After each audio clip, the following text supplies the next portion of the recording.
আজকে বৃষ্টি ভেজা দুপুরে আমাদের বিশেষ নিরামিষ মেনু কী কী আছে দেখি তো।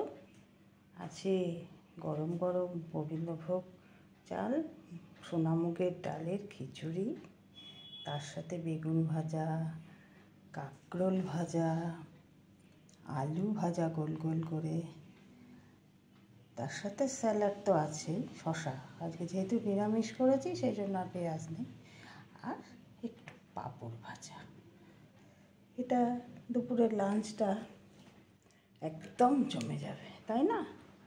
এটা কিন্তু শুধুমাত্র আজকে বৃষ্টির দিনের জন্য তা নয়, এটা কিন্তু যে কোনো নিরামিষ দিনের একটা দুপুরবেলার খাবার হতেই পারে। মনে হয় বাড়ির সবাই এটা বেশ আনন্দ করেই খাবে, তাই নয় কি? জানতে চাই, কিন্তু তোমাদের উত্তরের অপেক্ষায় রইলাম। আর যদি ভালো লাগে এই ভিডিওটা, তবে একটা লাইক ও একটা সাবস্ক্রাইব করার ইচ্ছা রইল।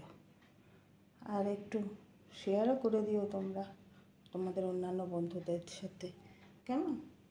তাহলে অবশ্যই খুব ভালো লাগবে, আমি আনন্দ পাবো। ঠিক আছে, আজকের মতো তাহলে এইটুকুই, কেমন?